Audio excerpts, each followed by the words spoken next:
All right, there we go. We're back, and we're always like it's always kind of in a whirlwind to get started, but we're here, and life is happening. Um, hey, um, it's good to be here. It is a cloudy Wednesday. Had some rain last night. Probably get a little bit of rain later. It's a little bit cool, but it's nice, and it's yeah, it's good. All is good. Hey, we are I have a bunch of articles, like I'm finding myself as I'm kind of just looking through different stories of things, I'm finding myself just picking things out, that I kind of that are kind of interesting. Um, but I have to say that I'm not uh I feel some kind of way about it, but I have to say that still there's a lot of I have to really resist. There are just a lot of things that the current administration is doing that I just find really rather troubling. But I don't want to just go off on the current administration, but nonetheless, there are a number of things. But anyway, that's it, man. I'm going to talk about some of those and then I'll take some questions from the stream. We'll do what we do, right? Yeah, yeah, we still have class in person on the 5th.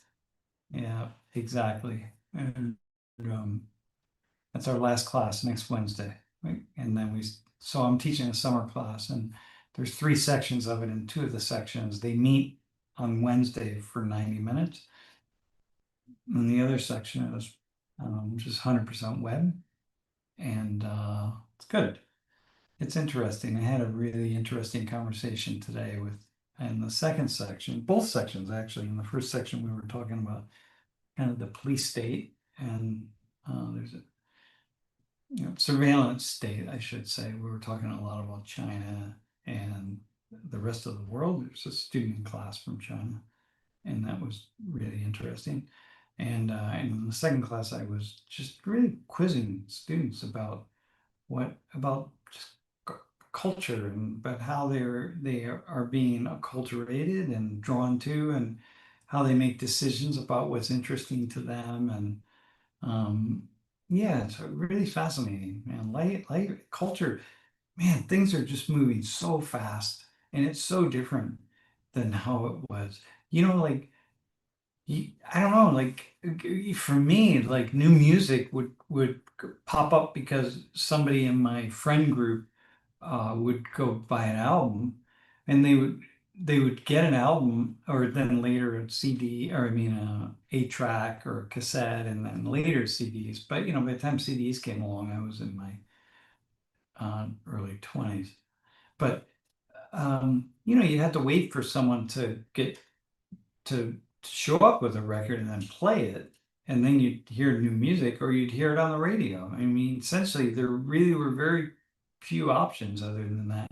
And radio stations were mostly playing the same stuff over and over. So, it was really hard to break through. If you were a consumer of music, it was tough to break through and find new material. And if you were an artist, it was really difficult um, to get your music out there. Whereas, one thing we were talking about a little bit, but I mean, something that I followed for a minute, all these new artists that are just first off, making recordings in their homes. You don't need much. You need a laptop and a microphone and maybe some instruments, but you can work around that. And like, wow, the number of people that put up some pretty decent music and can put it out there on their own, on TikTok or upload it to Spotify, and how quickly something can kind of go flash viral, really fast. It can just spin quickly, and then it's got thousands of views, and then tens and hundreds of thousands, and then even millions of views. Now, mind you, most things that people put up, or even parts of a song, it can be 30 seconds of a song. um, most things that people put up don't really go anywhere. I mean, there's people are putting up so much stuff, and it really just doesn't fly. Just like our videos, we have so many videos that have a few hundred views or maybe around 1,000, let's say. Um, and they never go beyond that. And, it's like I think I was talking last Wednesday about just revenue from YouTube. And, we have a very distorted, most people have a very distorted understanding of how much money average people make off YouTube. You have a few people that are doing really, really well. And then there's a very select number of people, I mean, honestly, that are making, in the six and the seven figures monthly. I mean, it's a very tiny sliver of people. And then the people that are in six figures, it's also very small. So now you're down to 10 figures, which is also fairly small, much smaller. And then you get folks like us who are, just kind of struggling along. But, I was asking my students how much they thought we made in YouTube revenue, and people were throwing out numbers like 300,000 or per month, or 50,000 a month or 30,000 a month, that kind of thing. And I wish. yeah, I know, man. It's striking how just across the board, the kind of distorted understanding that people have of YouTube, ad revenue and sponsorship and so on. The vast majority of people are, making a few $100s a month on average, like us, right? I And saw a clip. It was from Ludwig, who's a really popular streamer and YouTuber, and he was doing a speech at some school, I think it's some university, about like the finances of streaming. And he was like, "All right, so this is my monthly uh overhead." And it was like, $250,000 for his employees, and he went down for all the things. He's like, "How much did I make?" And then he was like, "This is how much I made this past month," which ended up being about $1 million, and most of that was from sponsorships. Everyone Mhm. thinks that it's from ad revenue, and he was like, "No, Yeah. ad revenue was like it was a lot of money, but for him and the amount of money that he needs to continue his business, it wasn't as much." And then he went down and explained, "All right, so let's talk about the top, because I'm a top one percenter." He's like, "Let's talk about the top 10%." Dude, he's like top one quarter of 1%, Something like man. that. And so then he kept going down, and he was like, the average person, first and foremost, there's over 6 million people who stream on Twitch alone. He was like, Yeah. now let's take a look at all of the numbers that are associated with how much these people are making, especially the lower, you know, 80% or so of viewership, which can still be hundreds of viewers every time they stream, and still it's not making a ton of money. Yeah, it's really quite a tiny amount. And but that's the world in which we're in, like I don't why did I get started on this? Why did I what was I talking about that I moved to that talking about last week? Man. You're talking about the Uh, class. oh yeah, but I was talking about something. I know. I was talking about, just I was really interviewing my students, and they're all around the age of 18, and about all sorts of things related to how they come across culture and popular culture and music and what they're drawn to, and film and television, video, and that kind of thing, and all of um, the kind of distortions that people have, right? Like this generation, the vast they tend to be rather prudish, and they're not over the top in terms of here I'll give you some numbers, right, and things that we know pretty well, um, that that 2 out of 3 high school students uh, and high school youth had never had sex. Of course, that includes, like freshmen and sophomores, which is much less likely, but nonetheless, right? It's not high school seniors. And college students, man, that it's people have a distorted sort of image, and people that tend to be rather prudish, and I think that that says something. Anyway, so we were talking about all sorts of things, and I was recognizing the difficulty of breaking through if you're a new artist, because people, are just flopping popping around on on TikTok and Spotify and just getting little samples of things and then going off in this direction and that direction. And it's really very difficult to pick up a following and sustain that following over a long period of time if you're a new artist. So there's so many new artists out there. So, we hear about a number of people, but there are far more than we hear about. So, yeah, it's really, really fascinating, man, where things are going to go. Well, in any case, I had a I had this thing that was kind of interesting here. I'm going to share my screen. Uh, here's what I,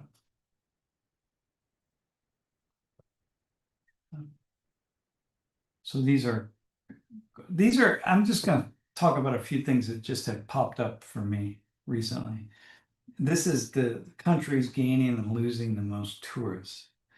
So, okay, so the country losing the most is Israel, which one would expect because, people are um, afraid to go there. Most tourists going to Israel are either Jewish tourists or Christians who are going to visit the Holy Land. And so people are afraid to go. Look at gaining the most Saudi Arabia, which is in part because they made it easier to get visas and they're really trying to attract a lot of tourism. Look, Morocco, here gaining the most, Egypt, Brazil, Colombia, 45% increase.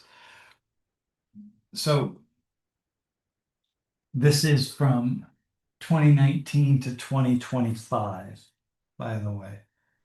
So losing the most, Ireland, Argentina, Peru, Thailand, Estonia. Wow, that's kind of wild. I wonder who the tourists are going to Estonia. Hungary, Lithuania. The US were down 14%, which is kind of interesting. That's not our rank. We have an immense number of tourists coming to the United States. We're one of the tops in the world, if not the top country in the world. But looking at who's gaining the most, look at Spain. It's not South Korea. I really thought Korea would be up there higher, but uh, Spain is a heavily touristed country. So anyway, I was thinking about that, but I was looking at the tourism being down in the US and tourism also being down in Canada. Look, here's Germany at 6%.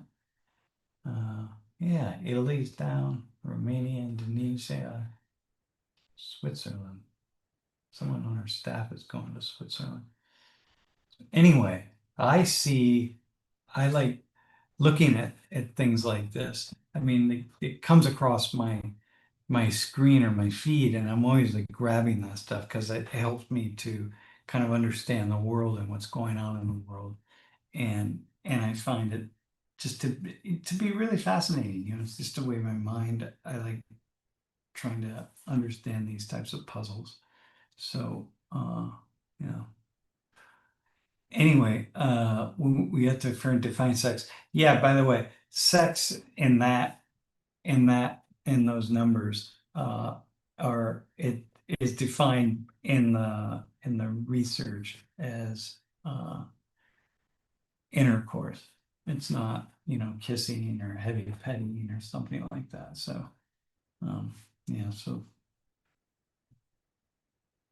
going back to that, the question was the number of high school youth who've never had sex is 65%. But again, that includes freshmen, sophomores, and so on.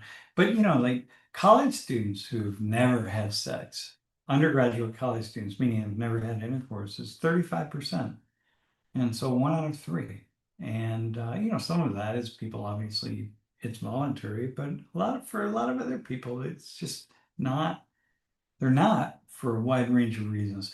And of the college students, U.S. college students, again, this is in the past couple of years, the U.S. college students who have had sex, meaning have had intercourse, 42% of them had only had one partner in the previous 12 months. So this idea, and actually when I asked my class this, they kind of got that right. They were pretty close to, I think, as I recall, getting that close to quite right. Like people are not having gratuitous sex.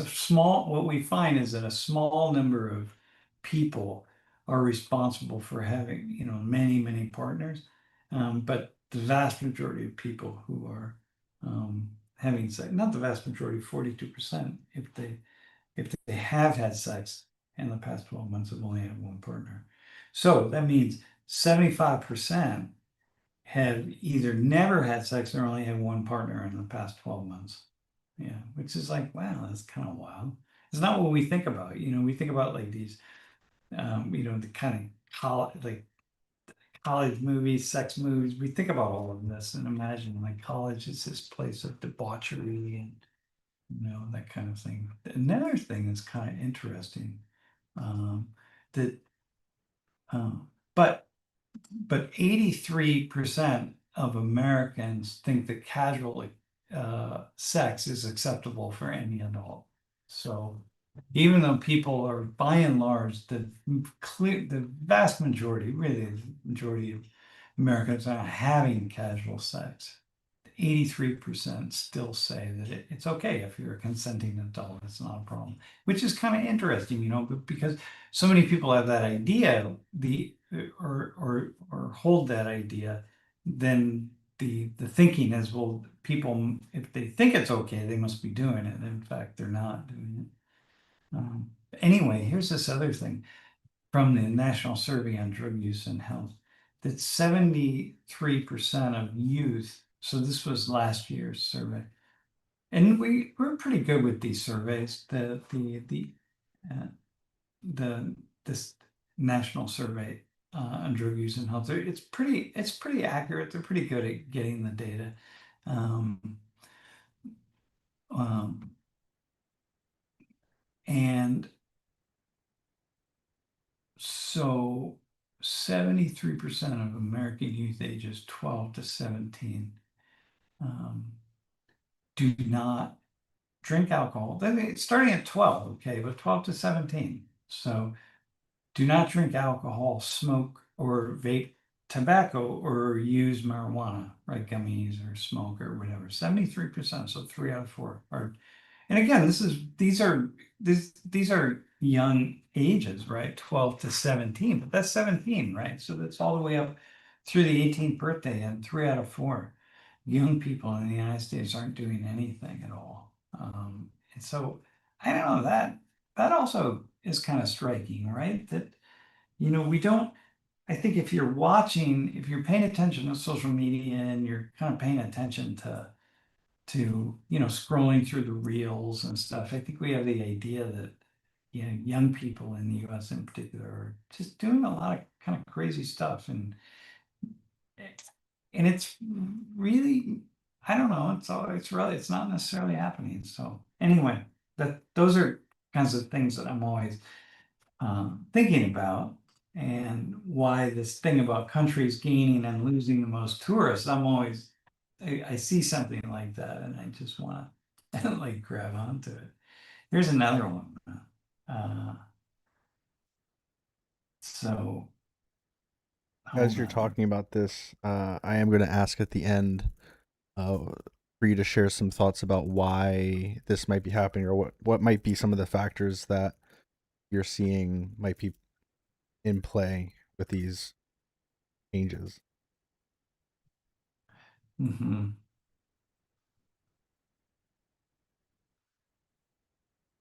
Yeah, yeah, I got it. I will give some thought to that.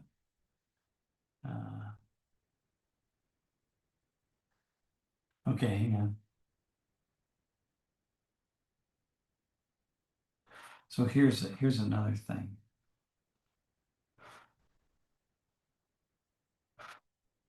So I saw this, and it's really interesting for me. Hang on.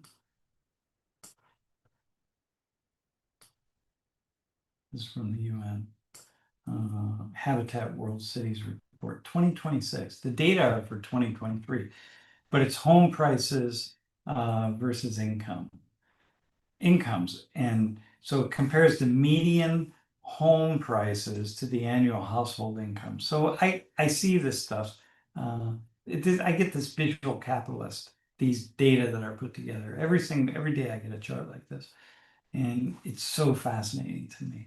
So the dark blue is the lowest, meaning that where housing is going to be uh, affordable, the real dark blue. So look at in Saudi Arabia, for example, right? That's exceptionally affordable in South Africa, right? And the highest is in the red. So here, China is really bright red. The Philippines, right? Laos. Uh, so look at where the US is. We're really down to the blue. And so, it's just kind of interesting. The world average is 11.2, by the way, meaning that affordability. So once again, you're comparing median home prices to annual household income. So it's like what's the ratio? So the more blue and yellow it is, the more affordable housing is, and the more red it is, the more expensive. And look at China, man. Like, dang. So it's really fascinating just to see how this plays itself out and where housing's, really going off the rails. And, look here, look in Colombia, it's really expensive. So I like, for me, looking at things like this has a lot of interesting value. Yeah, yeah, Ambato. And,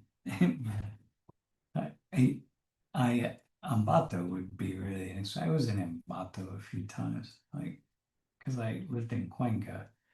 So I would go to Ambato because there were some things that I was doing up there with priests. All right, here's a couple other things. Let me just talk about some of this stuff. Um, so here, let me fix this. This is from the Washington Post.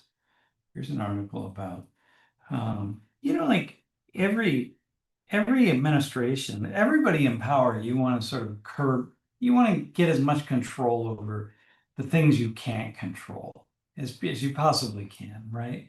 So the current administration has really tried to rein in the military in a serious way as possible. I mean, heck, that's exactly what he's doing. But um, West Point, this is really starting with the first Trump administration, but then it kicked in with the second. West Point's curbing faculty speech, and so this really interesting profile if you have any interest in this kind of thing. But this guy here, Tom Bacon, Bakken, he's a civilian who teaches and and at West Point, and he's teaching law and is just kind of has stood up to this to say, no, man, we can't be doing this. This is like, it's a very interesting article about his argument is that it absolutely weakens the military because you don't want a bunch of yes people. You want people who are really critical thinkers and a wide range of reasons. So you can't stifle what teachers are saying. You can't try to shape the kinds of ideas that West Point cadets have, because you want your West Point cadets, any military cadets, to be the best possible thinkers that they can be. You don't need a bunch of patriots who are only willing to follow who are trained to only follow orders, because these are the people who are giving the orders. You want them to be free thinkers and you want them to really be outside the box, man, as much as possible. So his contention is this absolutely violates the First Amendment, which I would say that it is. And like, you want opposing views. If you don't have soldiers, you don't have leaders in your military who are able to um, massage or manage opposing views, you got a real problem.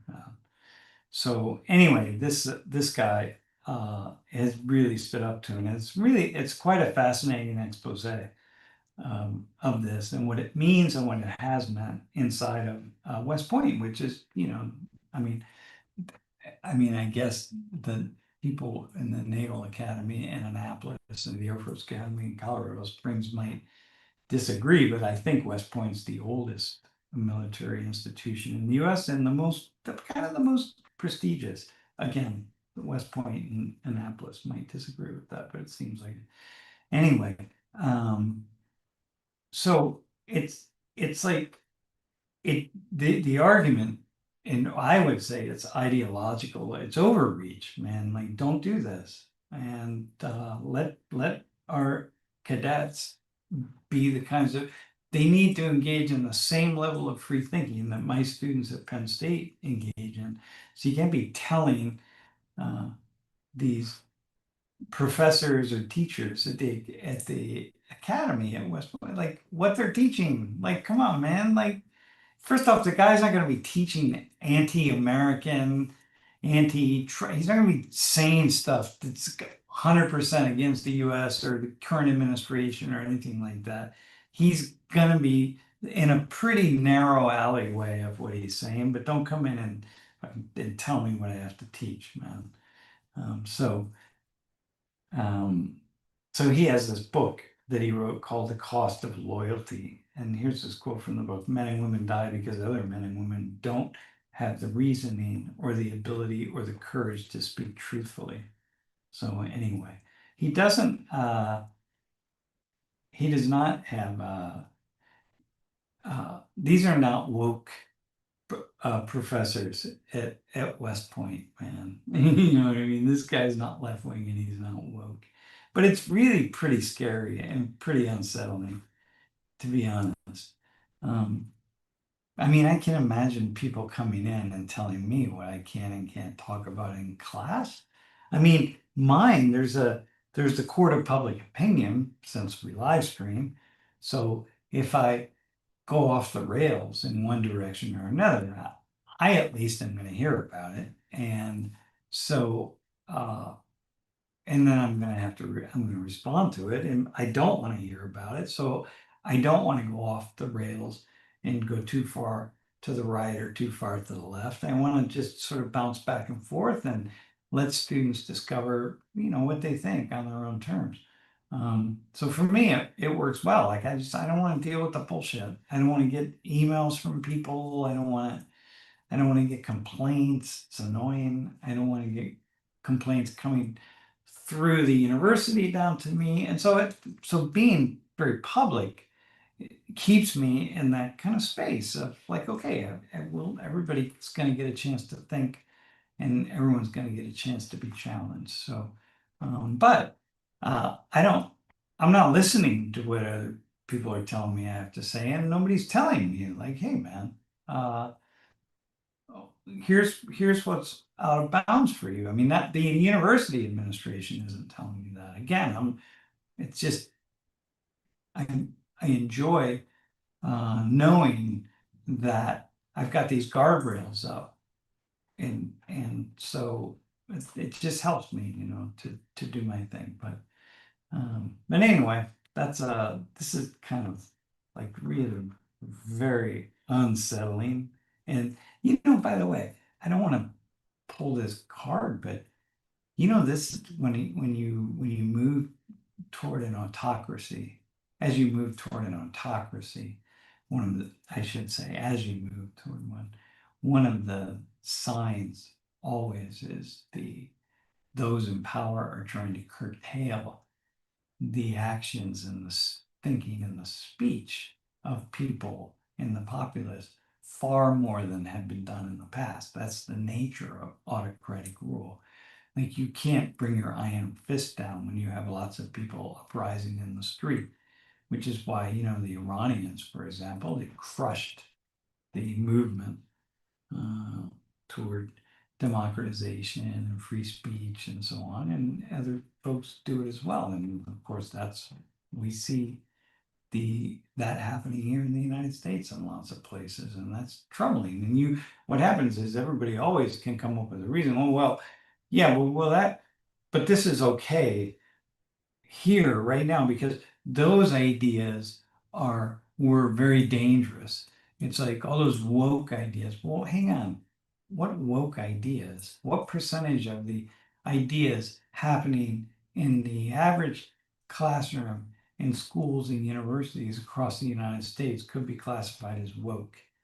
And I would say, actually, if you add up all the ideas and what happens all day long, day after day after day, in class after class, it's a very thin margin of ideas, a very small fraction of ideas. And so, uh, but the perception is because we've been told the perception is that the percent is very high, but if you don't know, you're going to assume what the perception is. But I add it all up and I say, well, it's actually not very high.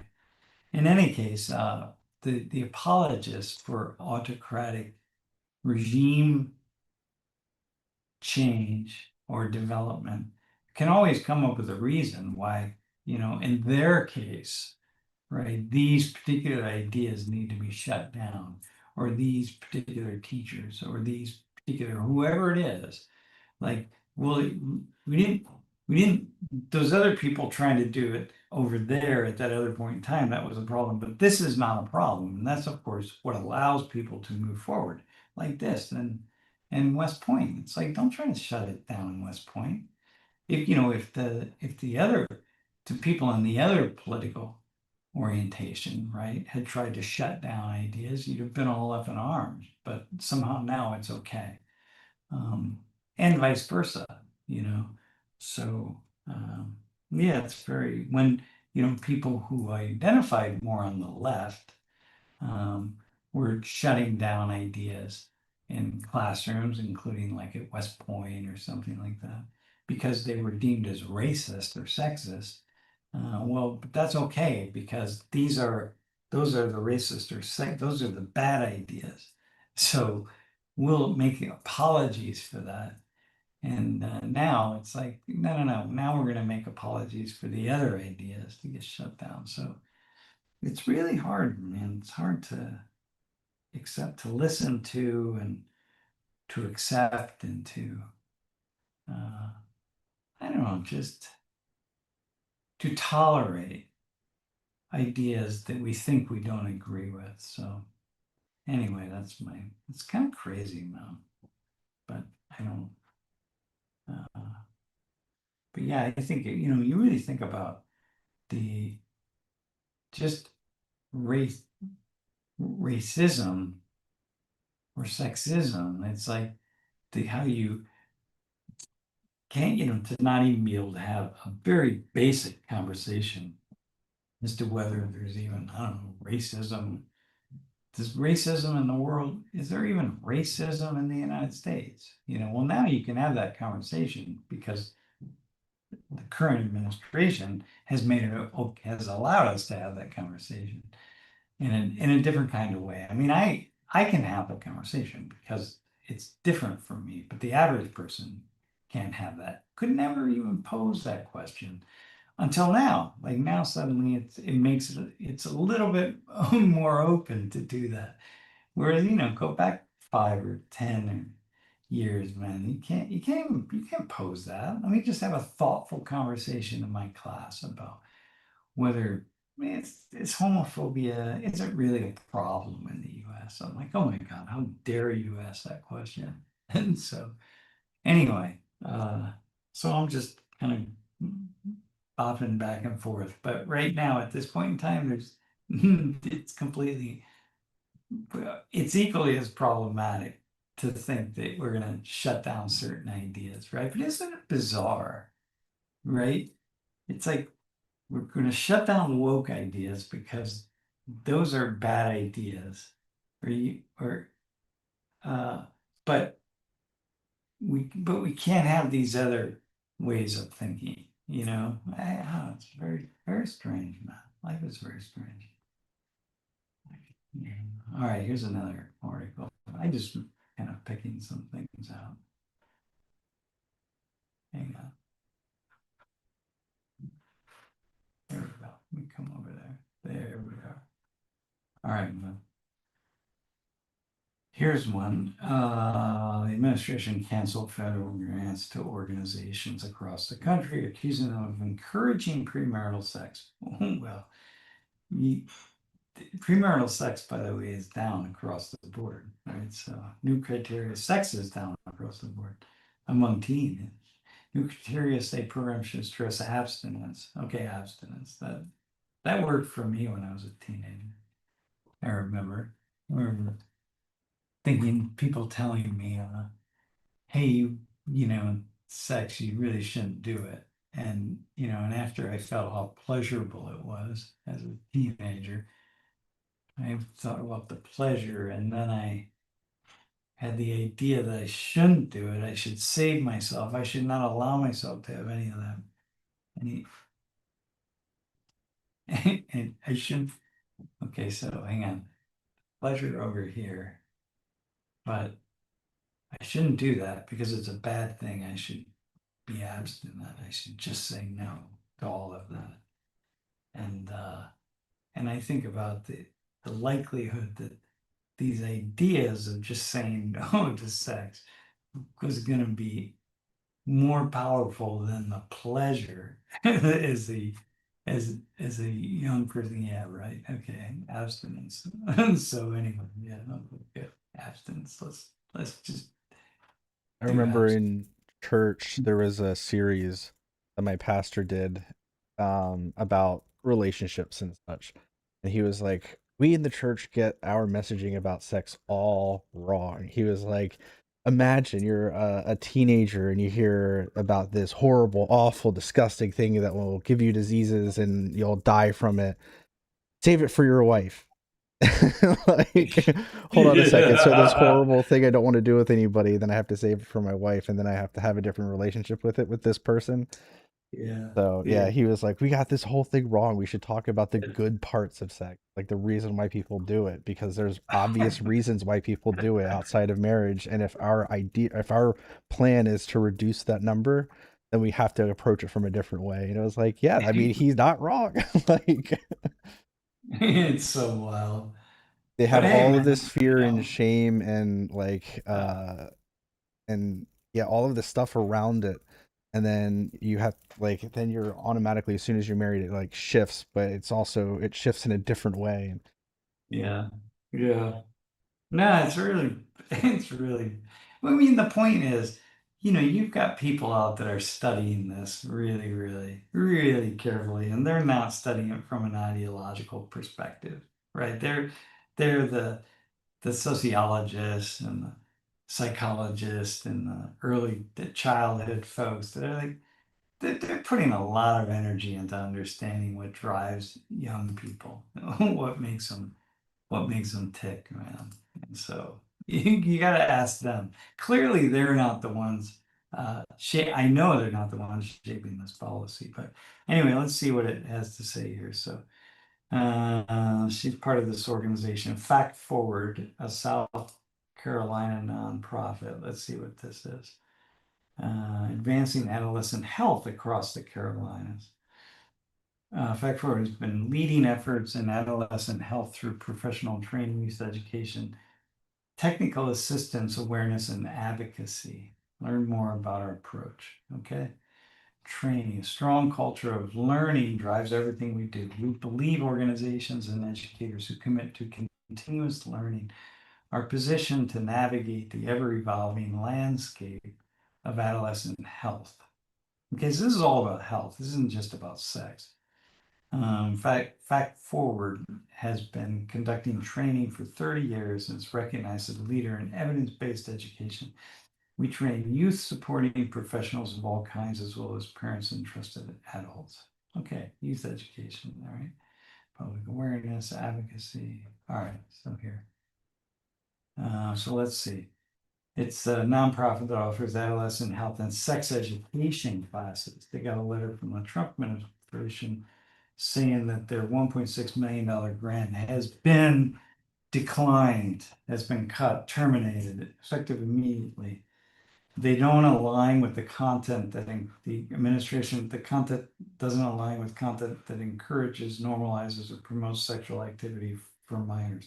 You see, just talking about sex, even in a healthy way, it's not promoting. You're not allowed to talk about it. So by the way, kind of interesting.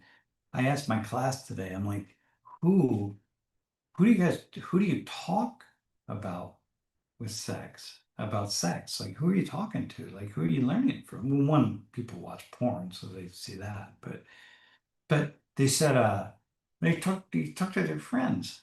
It's like, what do your friends know about sex? You know what I mean? Like what kind of healthy, thoughtful understanding are you going to get from your friends? And secondly, I said, do you ever use one of the LLMs, Gemini or ChatGPT or Claude or something? And I asked them questions about sex, and quite a number of them said absolutely all the time. Which, so we ask the computers about sex, Okay, so here we got this organization. So you get the absurdity of that, right? So we've got this organization here. It really is quite absurd, unbelievably absurd. So we've got this organization that does education. They train people. They train educators, they train counselors, they train people in how to talk to young people about lots of things, about their health, but any number of things, right? I'm sure, sexually transmitted diseases, I'm sure also eating, right? Eating a good diet, not drinking, 64-ounce sodas and that kind of stuff, right? Empowering kings.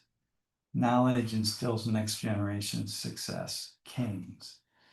Okay. All right. There we go. So basically we're saying, all right, listen, we're gonna,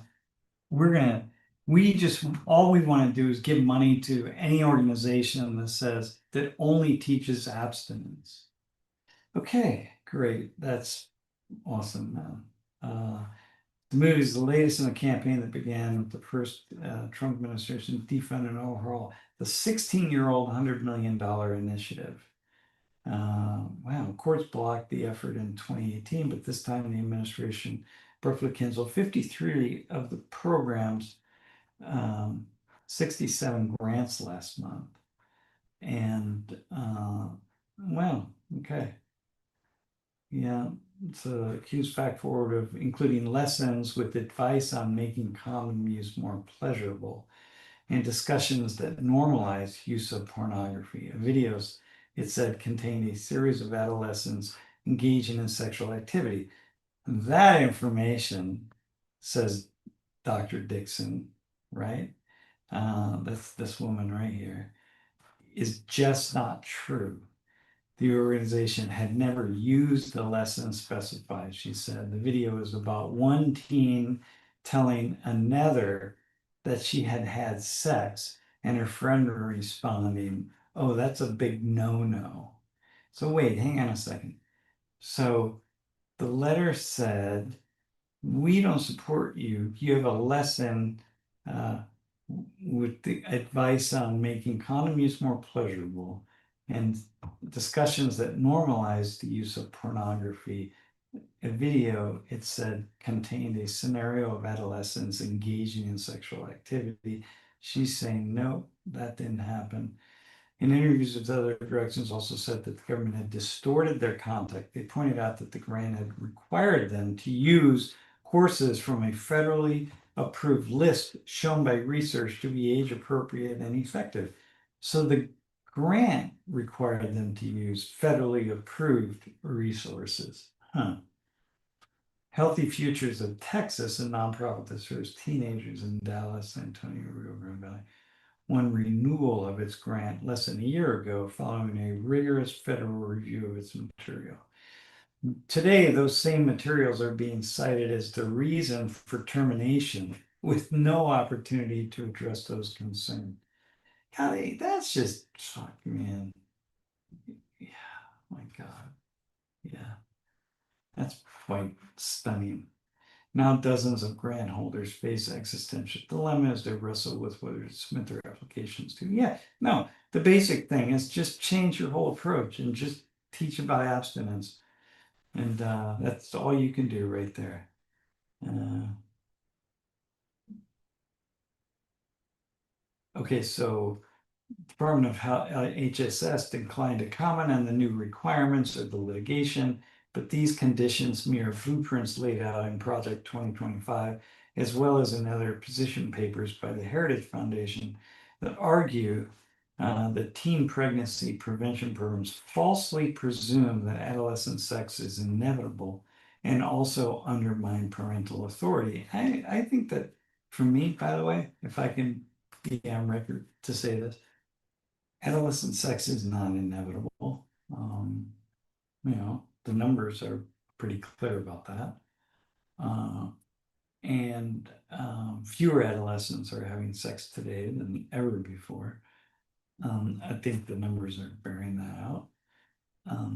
It's not inevitable, but for those that are engaging in sex, or who are going to engage in sex and are engaging in sex, or sex of many different types. I mean, it means many different things in actuality. Then I think thoughtful conversations are worth having. Yeah. Oh, how strange. Mm, well,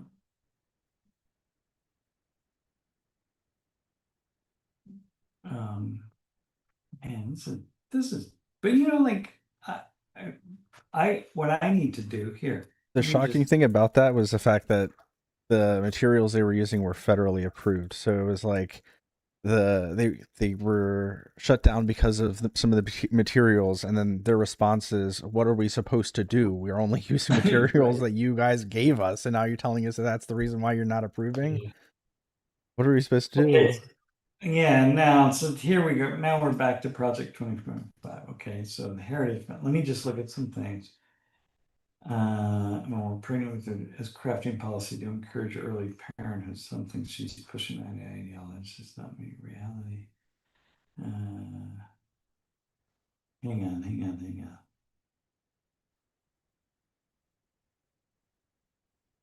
I'm gonna come back to that. Hold on, let's come back. So like whatever I think about this, so here's an example of this, right? Here's a single article. Well, I need to go falsely presume. Okay, so let's see what this is. Comprehensive, here, this is the Heritage Foundation here, right? Comprehensive Sex Education versus Authentic Abstinence, a study of competing curricula. Okay, so I need to read this, right? I mean, really, if it's 106 pages, by the way, I want to point this out. But if I'm going to really want to have if I want to have I want to look at this article here, right? And I want to have a really thoughtful, um, seriously thoughtful understanding of what's going on, or a critique, or accept it, or whatever. Then I need to start clicking on some of the links in here, right? Which is kind of what I do. I'm not doing it now, really, but I have a skepticism. I do have a natural skepticism towards some of this. But let's see. Let's see what, so here's the Heritage Foundation. They put this up. The promotion of comprehensive. Here we go. Executive summary. So I certainly would start there. Um, Sexual activity in teen years is linked to a number of important social concerns. America is facing a rising threat of sexually transmitted diseases among teens. Hey, by the way, uh, I read there was a study. There was a in one school district in Texas. This was about 5 years ago, where it's kind of interesting, where they really pushed an abstinence only, or a approach to sex, or at least to really push the idea of that, you know, intercourse is sex and this kind of thing, right? So it's like you don't do that. They really push virginity and this kind of thing, right? But what happened is there was this sudden rise in all these STDs in people's anal, can I say, am I allowed to say this? Anal regions, right? So people weren't having uh, intercourse per se. They were having not just anal regions, but oral STDs, right? So they were having oral sex and anal sex because they didn't want to have intercourse because that was because they were trying to protect themselves or life is, it's tough being a teenager, man. Anyway, America's facing rising STDs, teen pregnancy, and out of wedlock child bearing remains significant problems. Yeah, they're down. Both are down, but they're okay. Teen sexual activity is linked to emotional problems and depression. Yep, I don't know that to be the case, but I would imagine that linked doesn't there's no that's not cause. And there is widespread concern that casual sexual activity in an early age can lead to unstable relationships and marital failure later in life. I that's probably okay. Yeah. Uh, eh, uh, I when you do an executive summary like that, man, you better have the data. You better like show me some really serious research on that. In recent years, a new approach termed abstinence plus. Okay, here we go. Or comprehensive sexual education has played a prominent role in the public debate over sex education, which I think is a good thing. Like, okay, that's good, right? I think it's a, this is, these are policies that we pursue as a nation. So everything needs to be on the table, for sure. According to proponents, abstinence plus or comprehensive sex ed places strong emphasis on abstinence, but also contain information about contraception. Okay, all right. This approach is presented as the middle ground between safe sex and abstinence. Well, I would imagine that's what these folks are doing here in this program.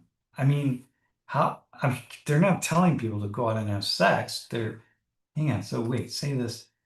There, according to the proponents, abstinence plus.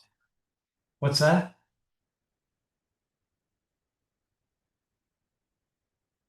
Can I make it larger? There. How about that? Yeah, sorry, man. So hang on. I'm gonna put this in the chat. This is the organization that lost its funding. Okay, right there. All right, so here we are. They're saying Abstinence Plus programs place a strong emphasis on abstinence, which is not a bad thing at all. It's like, man, you don't, and also contain information about contraception. Okay, that sounds good to me. That sounds like that. So it's abstinence plus contraception. This approach is presented as the middle ground between safe sex and abstinence. Okay, all right. Well, and so Heritage Foundation analysts recently conducted research comparing the content of the two different types of sex ed curricula, authentic traditional abstinence programs and comprehensive sexual education curricula, also called Abstinence Plus. The researchers, and wait, hang on, what are these people saying? Russia, comprehensive sex education. Okay, so I wonder if they're saying that's a problem. Uh, according to the proponents, abstinence plus or covering places strong. Okay, now hang on. Heritage Foundation, the content of the two different types of sex ed, particularly researchers analyzed 9 major comprehensive sex ed or abstinence plus curricula and 9 traditional authentic abstinence curricula. The analysis measured the percentage of text in each curriculum that is devoted to different topics or themes. Quantitative analysis revealed. Hey, by the way, uh, regardless of what I think about, so first off, regardless of what I think about it, right? This is the moment in my mind, right? Just to kind of get this where I do everything I need to do to suspend all judgment.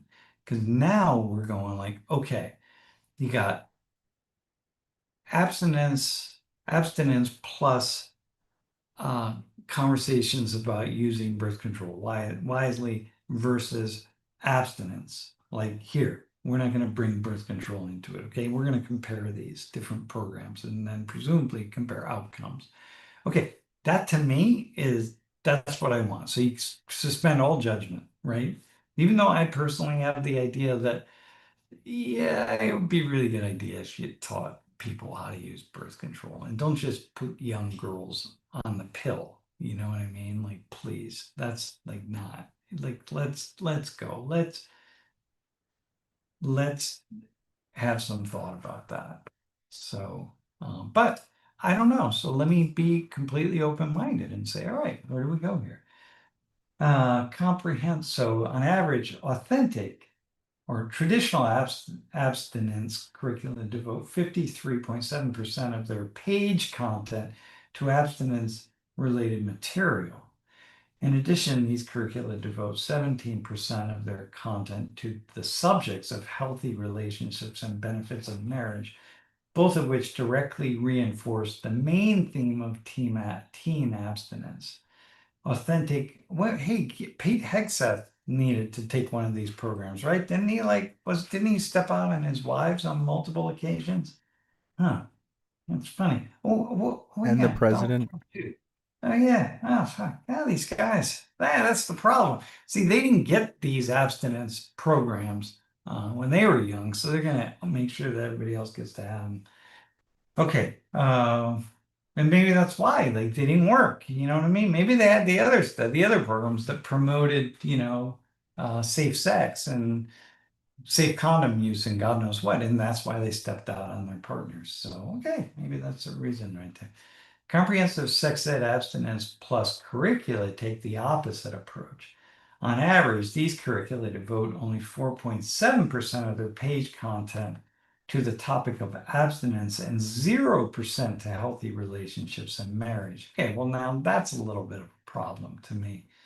Well, so that would mean these folks page. So first off, we're looking at page content. That doesn't mean what happens in their programs, but history of impact career, our approach, accelerating progress, adolescent pregnancy prevention. So, okay, here we go. Project overview, scope of the work. How do I, okay, well, we don't know what they're doing actually. All right. So, the primary focus of these curricula is on encouraging young people to use contraception. So yeah, okay. If you're going to have sex, use contraception. But that should say that, by the way, on encouraging young people to use contraception if they're going to have sex. But on average, comprehensive sex ed curricula devote 28.6% of their page content to describing contraception and encouraging contraceptive use. Again, if you're having sex, right, you're not encouraging sex. I'm assuming they're not, but well, maybe they are. I don't know. Overall, comprehensive sex ed curricula allocates 6 times more content to the goal of promoting contraception. Well, that's the problem here. You need to write that, encouraging contraceptive use for those young people who are having sex, right? Okay, My but my first question is, what's 70% of their content about then? yeah, what's it about? Well, let's look right here. Here's the content. So, um, hang on. Let me see if I can make this a little larger so you can see it. Encouraging abstinence, right? And abstinence related risk avoidance, negative consequences of early non-marital sex, understanding the differences between love and sex, promoting abstinence. Okay, all right. Yeah, I could say that seems a little bit low for me. This seems a little bit high for me. If it was a program I wanted my own child to be in, healthy relationships and benefits of marriage, okay, that's fine. But again, at the same time, yeah, okay. I don't know. All right, let's see what that is. 70%. Promoting contraception. Well, hang on. Back here, they said,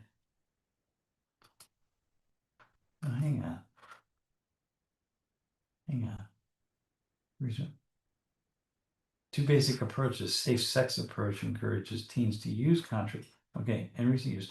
Abstinence plus.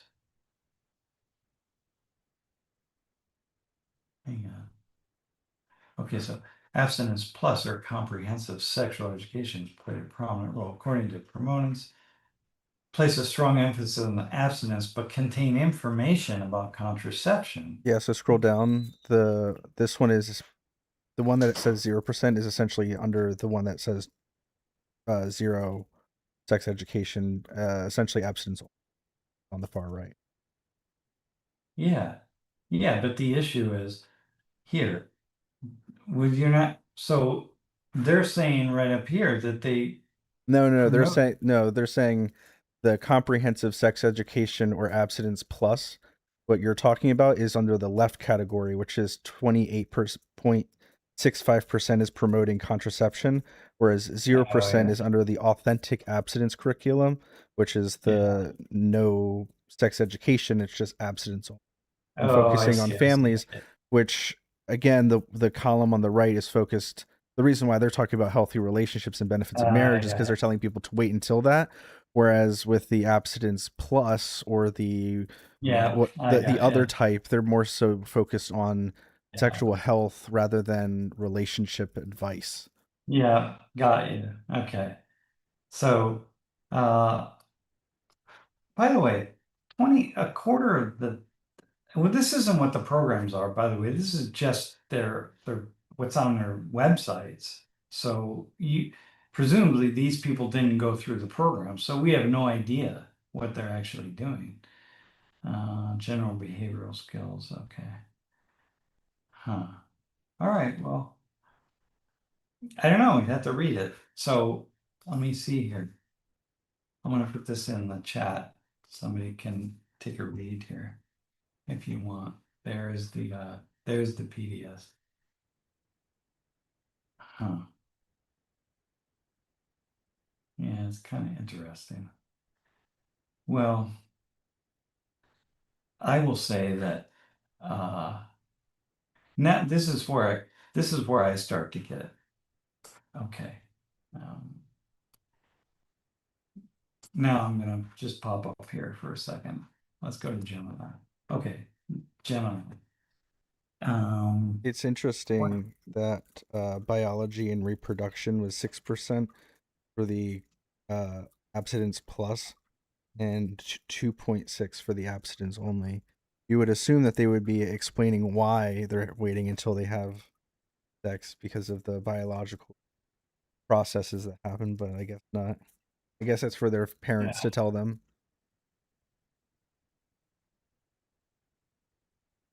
So here's where I start digging. Yeah, exactly. Well, here's where I start digging around. Say like, all right, hang on a second. Let me see what Gemini has to say here. Um, so what I'm asking is, what's the teen pregnancy risk? Or what are the numbers? I don't know which way it'll read that, but at Christian and Catholic high schools compared with public schools. I should say secular public schools, but maybe. At the individual school level, teenagers attend private religious schools generally have lower rates of sexual activity in teen pregnancy compared to their peers in public schools, which is not surprising at all. I'm sure it's lower. That's what we would Um, assume it would be. Yeah, however, looking closely at sociological data reveals two surprising nuances regarding how religious environments impact teen pregnancy and outcomes.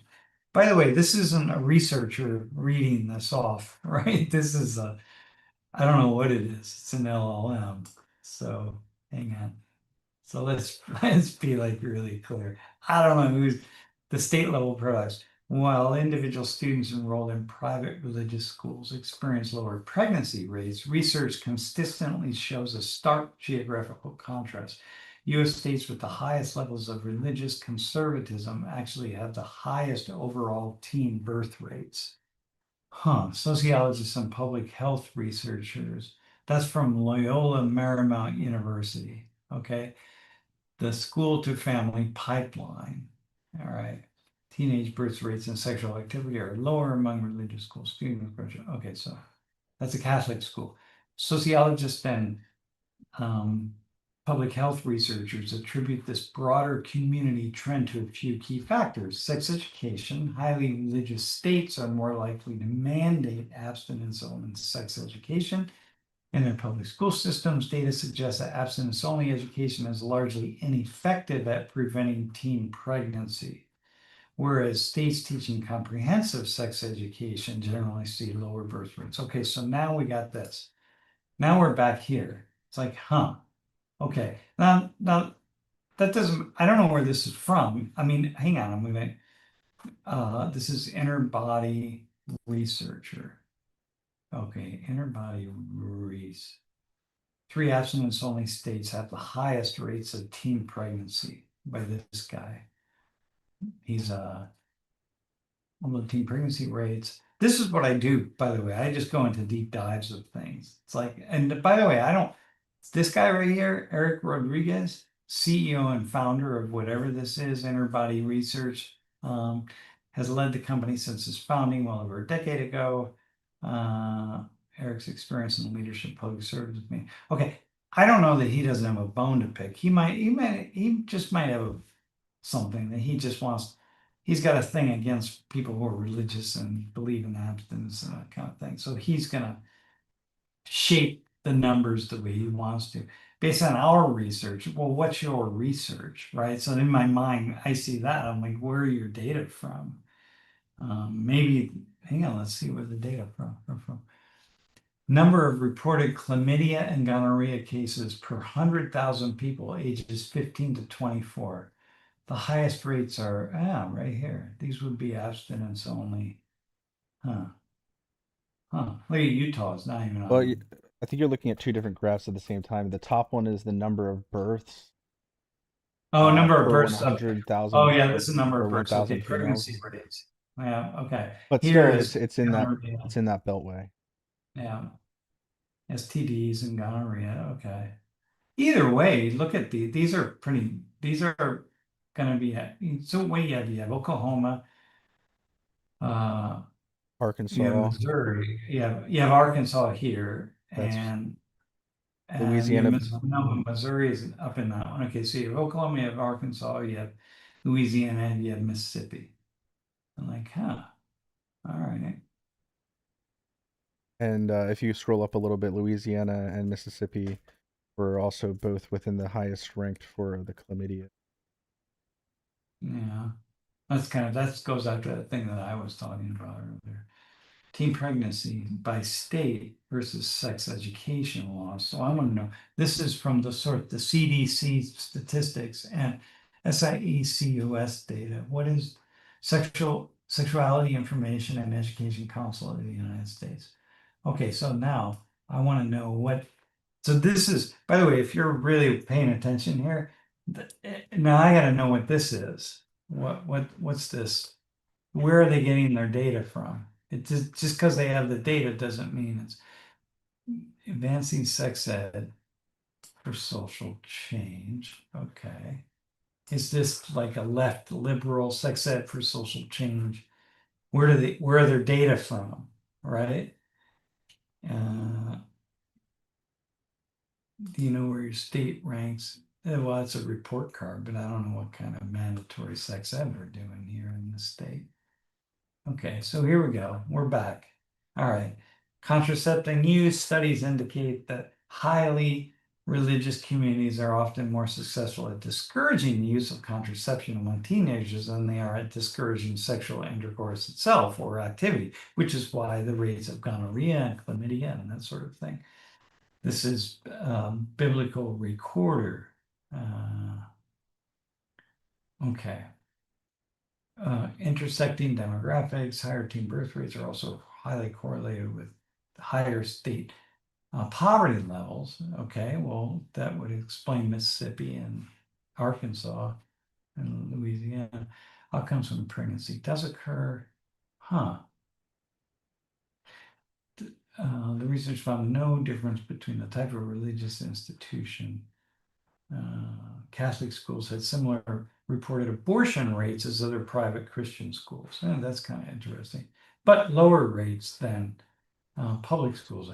Socioanalyzing longitudinal survey data, unwed pregnant teens and 20-somethings who attend and graduated from private religious schools are more likely to obtain an abortion than their pregnant peers from public schools. Wait, hang on, what?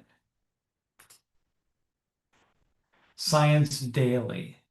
All right. Now, just because it has science, the American Sociological Association. Oh, wait, this is 2009. Okay, so this is, uh, okay. Hey, this is my organization. This is Well, you know, prehistoric. prehistoric, presumably. Yeah, but yeah, this is, yeah, God. Unwed pregnant teens and 20-somethings who attend or have graduated from here. Hang Dude, on. we're I'm gonna talking put, about people who were in college uh, when Bush was president. So it is kind of yeah, a while ago. who graduated from private schools are more likely to obtain abortion. Yeah, that's interesting. Huh. Man, you see, right? You just see like so now we're back here to the Heritage Foundation. Huh. All right, so now I'm gonna just scroll way to the bottom. I just want to see. I want to see where they were. I'm going quickly here because I want to get to their bibliography and references. I'm not seeing anything. Uh, Yeah, shoot, hang on. Up to the These table look of like contents. these are just the organizations that they looked at. They looked at Some of the their data. website, looks like. Huh. I wonder what their conclusion is, or at least if they had, because they talked about quantitative study, like what are the Yeah, quantitative outcomes of having abstinence? yeah. Because they're talking about what the differences are and how much percentage they're doing into one or the other. But my question is, uh, and my assumption is that they're saying that abstinence only is preferred method. So how do they get to that? Well, yeah, exactly. Okay, well, these are the comprehensive sex education programs, right? 1998. This curricula that they reviewed from 1998, 1998, 1996, 98, 95, 2004, 98, 98, 2001, 98. Okay, well, and here's this stuff 2003, 2001, 1999, 99, no date given. Operation Keepsake, grade 7 version.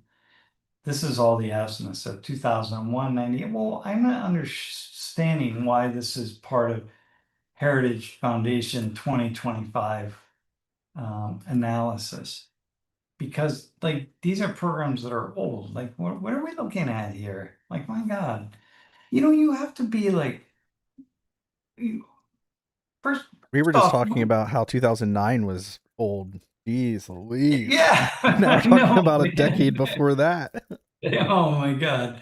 Yeah, so I'm looking at this. You're like, okay, hang on. These are the programs. This is how much time they spend on these talking about birth control and abstinence and healthy families and so on. Well, we didn't start talking about healthy families until 15 years ago. And that's when that simply becomes like a hardcore thing. It's like Lori and I were talking about this morning, like how mental health and spiritual, all these, so many things, it's new, man. We haven't been thinking about this for a long time.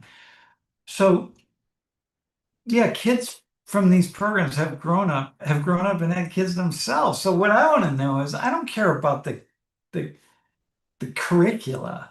What I want to know is what's the outcome of the curricula, right? You get these two different curricula. What's the outcome? What's the actual behavior of kids who go through the programs?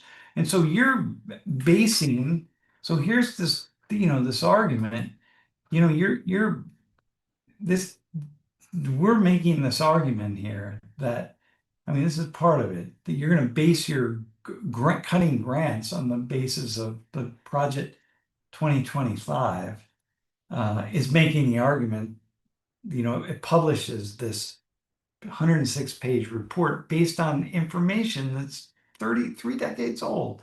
It's like, come on, man. That to me is, and when there's so much new information out, I mean, this is something that we're studying all the time, and things are changing in very dynamic ways.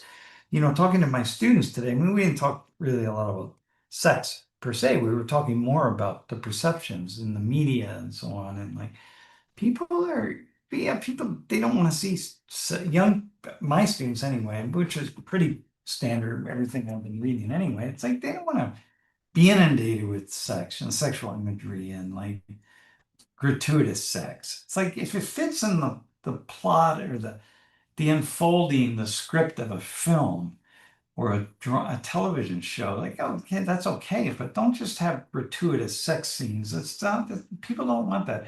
Across the board, nobody in my class was like, oh yeah, I love when that happens. Everybody was like, I'm not, that's a kind of a that's a turn off. And some people, that's really a turn off. So, and it's annoying. So like, I don't know, we live in a different world, man. So anyway, that's where I go. I see an article like that, and I just start to go. Uh, Yeah, the that's so shocking to me that how old the data or at least the curricula that they were looking at was, because if you just look at the past, like, I don't know, 5 years, I feel like contraception has gotten so much better. Maybe in the past 10 years I've heard way more about different types, not just the pill, but all the different technologies that have come out and bettering the technology that existed, even though it's the same device, but now it's so much better, and the percentage of pregnancy has gone down substantially. It's like, yeah.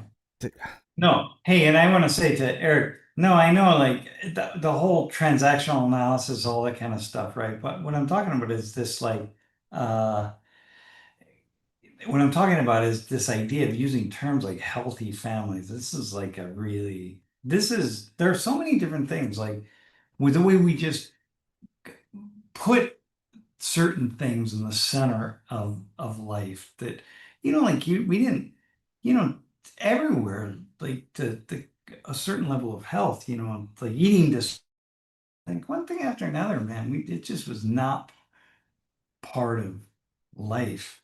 uh I was in a school recently and just seeing stuff on the walls about mental health and about being balanced and about diets and about all sorts of stuff. It was just never part of the conversation at all. yeah, not Um, for my school either. so anyway, the point being, for me, I just uh, I just really do my best to try to go through as much of stuff like this with an open mind. It goes against what I naturally so many things when they go against what I naturally assume to be true. That's when, of course, I know, okay, I got to do a little more research here because I don't know, like what I thought was true for a long time maybe may not be true anymore. It may not be really what I think. Yeah.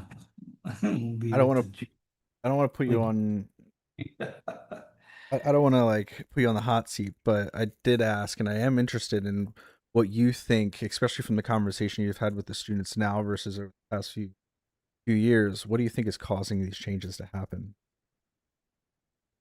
around alcohol use and sex and all of the things? I think I think people can get a lot of intimacy, their intimacy needs met, um, on their phones, really. And it's a lot easier to do it that way. And so to go out and to go out on dates and to go out and even to engage, uh, just to really the awkwardness of physically and psychologically and emotionally, emotional, like the vulnerability that comes. There, it's a fair amount of risks. It's just a lot easier just to stay home and keep your head in your phone and engage with people that way. Then you can sort of tune in and tune out. And I think there's just a lot going on there. And I think this kind of what we're seeing is the research with the rise of these phones, the widespread use of the phones, and then changing behavior patterns among people, but especially among younger people, is pretty pronounced. And I think there's a connection there. And so I think it's just kind of true across the board. Yeah, takes a lot. And you can travel without moving, right? Like I don't have to go meet my friends somewhere. And if I'm not meeting because I can just communicate with them on my phone. And if I'm not meeting with them somewhere, then there's no risk of certain things happening. Like, I don't know, me and, I kind of pair off with somebody and we go and we make out or we have some level of sexual activity. Like, well, that's not going to happen because we're not together and and we'll have to be together. But whereas I can't. If I go back, 30 years, 40 years, I got to be on the phone to communicate with someone. Well, eventually that gets really tiring, and so I'm not going to do that. So I want to go meet people, and I think that's a big part of what we're starting to see here. I That's wonder that's my take on it. I wonder what the number of or the percentage of bar goers are my age now versus back when people who were my age, from the past went. Because my Mhm. assumption is that the numbers are down because when instead of like going out to a bar with some friends of mine, we might all go to our local gas station or beer Yeah, distributor, get a six yeah, pack, come home, and then we all jump online and play video games together, where we're all doing something together, we're talking, we're joking, we're whatever, we're drinking, but yet we're all at our own homes. And there's a lot of benefits to do that because there's no driving, you yeah, don't have to yeah. like take a shower and get ready, but again that means you're also not able to have those random interactions with people who also decided that night that they were going to that bar or that restaurant or whatever it is. So yeah, I I think. I wonder what it's like because every time I go out to dinner with my parents like like regularly, and most of the time the people who are there are more their age than they are my age. And I don't know if it's just because of economics and it being really expensive Ah, to go out. I wonder if it's oh just no. because everybody who would go out is now indoors with their significant other or with their friends through the internet. Yeah, I think it's a lot of those things. Yeah. And I think the problem is the greater distance you have uh from I don't know, like engaging with other people, the more difficult it is. It's like my phone rarely rings, ever rings. And when it does ring and it's someone it's not a spam call, it's actually someone, it's like, ugh, my heart drops. It depends on who it is, but for the most part, it's like, ugh, I don't want to talk to anybody on the phone. What do you mean I don't want to talk to someone on the phone? My phone rings once. I talk on my phone once a week. You know what I mean? But the more time there is, the less I want to do it. But if I were using my phone every day, I would just pick it up and talk. Instead, I just send a text. It's just like, I don't know, there's something in it. Yeah, I think yeah, it's kind of interesting. Young people And by the way, young people get uh, offended if you cold call them. If you don't text them first and ask, oh my "Yo, God, is it yeah, cool if I call you real quick?" Like if you just call some yeah, people, they're like, "Is something yeah. the matter?" Like if yeah. I If I have to get a call remember from that my with. mom, it's not a huge deal, but I know for some people, if their parents call them, it's like the end of the world. I'm Oh, like, dude. No, I have to text when I have my TAs or people, I have to text them. I mean, some of them I don't, like Niche or you, I'm just gonna call you, but other people, it's like, nah, I gotta text them ahead of time. Hey, by the way, I see that Eric says something about today's teens and young adults are far more informed than their parents and grandparents. I was saying this, like it seems for asking in my class what I thought about that. And I said, well, I think you have access to far more knowledge today, given computers and phones and so on. And I think in general, you know much more about what's going on in the world than we did 30 and 40 and 50 years ago. You don't necessarily have a deep understanding, but it's common when I ask a student about, hey, are you like aware of I don't know, yeah, people, I don't know, like in Somalia, like the conflict in Somalia. Um, there, uh, far more people will raise their hand and say, "Oh yeah, yeah, I've been tracking that," like on Facebook or TikTok or whatever, somewhere they're tracking it. And so it's just like people have just more. They don't necessarily know what's going on, but we didn't know what was going on either when I was young. I was saying like, man, I have like a paper. I have like I had the paper growing up. I had the Toledo Blade, and then I would watch the news, but like it's so limited. And then I discovered NPR because it was the only. Well, I discovered the BBC. And then I discovered NPR, but I couldn't get the BBC very easily. I had to have a shortwave to get it. And yeah, and then NPR ultimately became very, very left. But in the beginning, I could listen in the early 80s, I could listen to All Things Considered for, an hour and a half and just get an hour and a half of news, which was really awesome. So anyway, yeah, Car Talk. I don't know if that's still on, but yeah, that was great.